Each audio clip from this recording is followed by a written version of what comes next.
Peace be upon you. Throughout the ages, humans have always been fascinated by everything mysterious and unknown. They've searched for hidden powers in the universe, obsessed with the idea of controlling fate. For this reason, magic has always been a part of human heritage, from ancient caves to royal palaces, from old temples to sacred texts. Among the many books written about magic, one stood out exceptionally. A book filled with spells, astrology, incantations, and symbols used in various forms of magic. Some say it's a mystical Sufi book about astronomy and numbers, while others emphasize its dangers. Many tales recount how people's lives were ruined simply by attempting to read it. Thus, this book became the most controversial in the world. Welcome to today's discussion on the forbidden book, Shams Al-Ma'arif Al-Kubra. But before we begin, don't forget to subscribe and enable notifications so you don't miss new stories every week. Also, help this video reach 200,000 likes. Before the next one, in approximately the year 520 AH 1126 CE, in the city of Buna in central Morocco, now Algeria, Ahmad bin Ali bin Yusuf al-Buni al-Maliki was born. Known later as Ahmad bin Ali al-Buni, little is known about his childhood and adolescence. As an adult, he became a wandering scholar, studying the Quran with its various readings in Tunis and mastering the Maliki school of jurisprudence. He later delved into other fields like astronomy and mathematics. After settling in Tunis for some time, he traveled to Andalusia, where he studied under Abu al-Qasim al-Sahili, Ibn Bashkuwal, and the jurist Ahmad bin Ja'far al-Khazraji. From Andalusia, he moved to Egypt, specifically Alexandria, where he learned from the scholar Abu Tahir al-Silfi. He then settled in Cairo during the reign of Caliph al-Adid Lidin Allah, only leaving to perform Hajj before returning to his nomadic lifestyle. He journeyed to Jerusalem, Damascus, Iraq, and parts of the Arabian Peninsula, eventually returning to Egypt. By this time, al-Buni had evolved from a student into a teacher, gaining fame for his knowledge, asceticism, and sermons. He refused to marry, dedicating his life to worship, fasting, and praying. Described by those who met him as humble and deeply knowledgeable, especially in arithmetic, letters, and astronomy, he was deeply devoted to the names of Allah, authoring 2 large volumes explaining them. Despite these admirable qualities, al-Buni gradually withdrew from society, spending most of his time among magicians, rarely seeing or speaking to anyone. Over time, he began exhibiting strange behaviors, claiming that letters and numbers spoke to him, revealing their secrets and how to use them for humanity's benefit. Some believed he performed miracles, while others accused him of consorting with Jinn. The true secret of al-Buni remains unknown. He passed away in 622 AH at the age of 102, leaving behind very little information about his life. For centuries, no one mentioned him until the discovery of one of his secrets made him the talk of the Arab world. Nearly 5 centuries after his death in 1985, a book attributed to Ahmad bin Ali al-Buni appeared in Beirut's public libraries. Titled Shams Al-Ma'arif Wa-Lata'if Al-Awarif, The Great Sun of Knowledge and the Subtle Insights, the book consisted of smaller manuscripts collected by the Syrian poet Abd al-Qadir al-Husayni al-Adhami in 1895. He added 4 chapters of his own, claiming that the content belonged to Sheikh Ahmad bin Ali al-Buni. However, none of the original pages bore the name of the manuscript's author or the date it was written. Therefore, any connection between Ahmad bin Ali al-Buni and the book relies solely on the word of Abd al-Qadir al-Husayni al-Adhami. In those 4 additional chapters, Abd al-Qadir emphasized the book's ties to Jinn, magic, and the supernatural.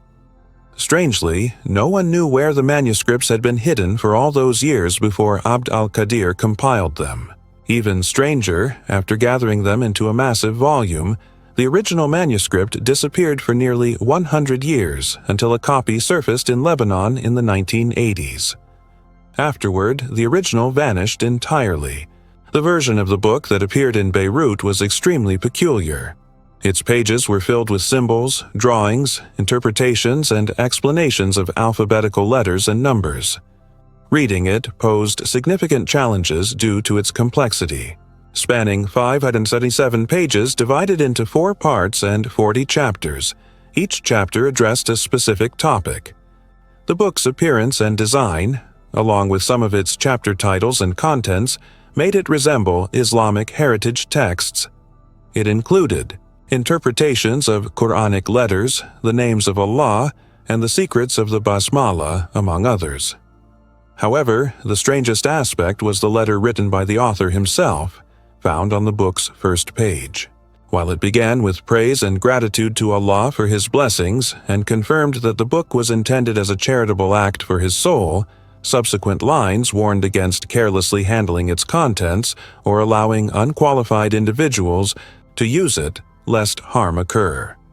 Despite these warnings, they did not deter people from reading it. Instead, the letter may have sparked even greater interest. Like any book in a public library, it was read, copied, and purchased without awareness that it would become the beginning of a curse affecting many. Those who read it confirmed that it contained strange spells and incantations, each accompanied by instructions, times, and methods of use. Most disturbingly, they incorporated verses from the Quran, the names of Allah, and the names of prophets, allegedly to summon angels, not jinn, to serve humanity. This framing deceived many into believing the book promoted good rather than evil.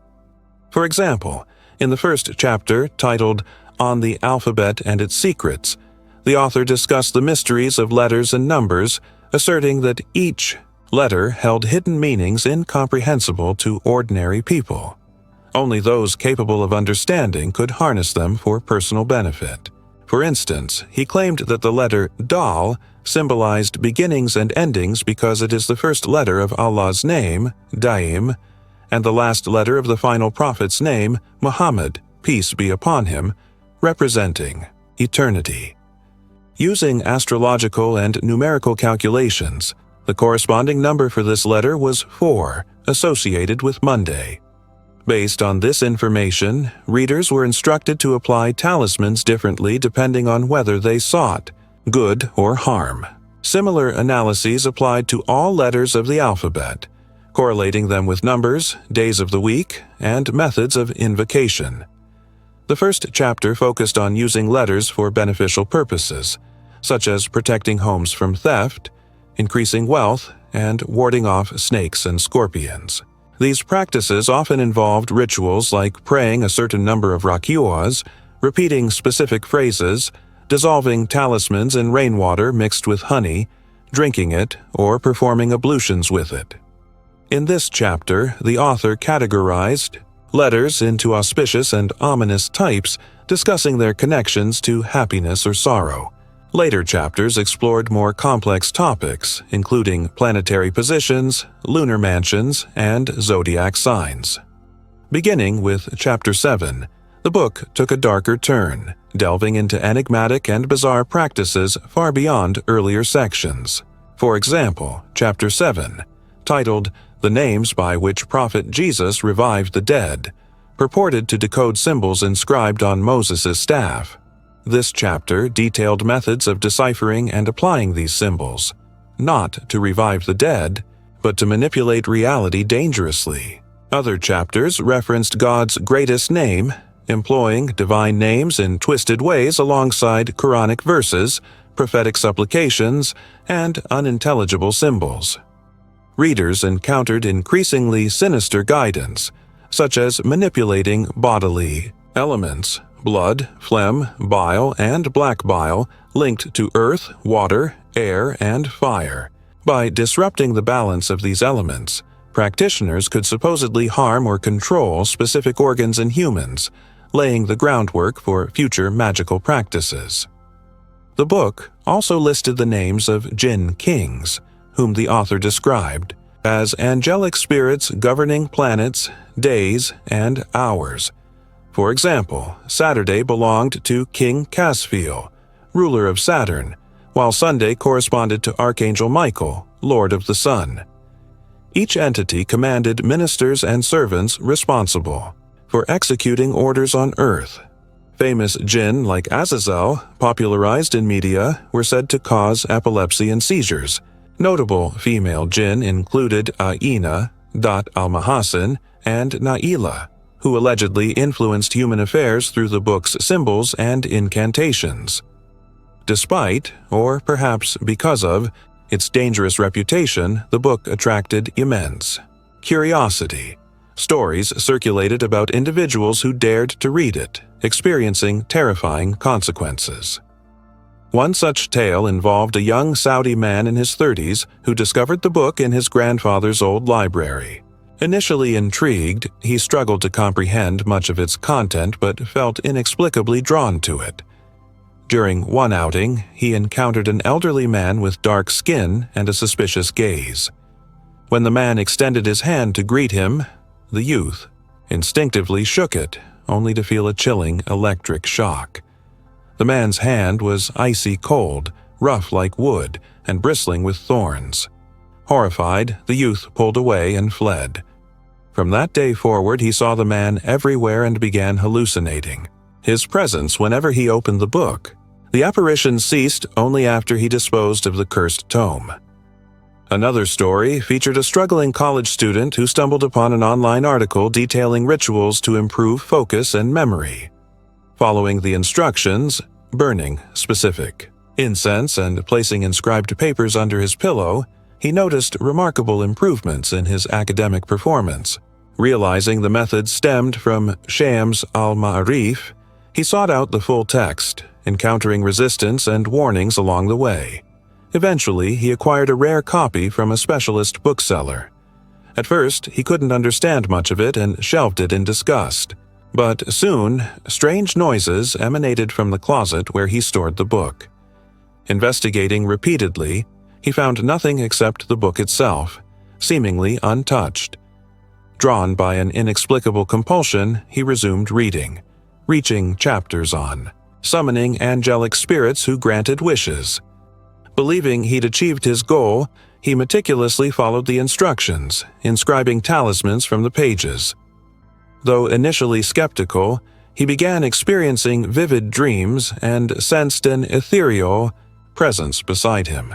One night, a stunning woman appeared offering marriage in exchange for fulfilling all his desires. Recognizing her as a jinni tied to the book, he accepted. Their union brought him wealth, cars, and businesses, but disaster struck when his father insisted on arranging a traditional wedding. Warned by the jinni against proceeding, he ignored her advice. On the wedding day, a tragic accident killed the bride and left his father paralyzed and mute. Thereafter, the jinni vanished, and the man lost everything, plagued by nightmares and descending into misery. Ultimately, he destroyed the book. Such tales abound, varying in credibility. On the flip side, skeptics, those who don't believe in jinn or magic, claim to have read and experimented with the book without adverse effects, further deepening the mystery. Is Shams Al-Ma'arif truly cursed, or are these merely rumors and delusions perpetuated by fear? Did Ahmad bin Ali al-Buni write it, or was he merely relaying teachings imparted by jinn? Or is the entire work fabricated by another author who falsely attributed it to al-Buni? Regarding the authenticity of its content and the efficacy of its spells, only Allah knows the truth. What is certain is that the original manuscript is lost, and the circulating versions contain alterations. Nevertheless, possessing or distributing the book remains prohibited across the Arab world, except in Lebanon.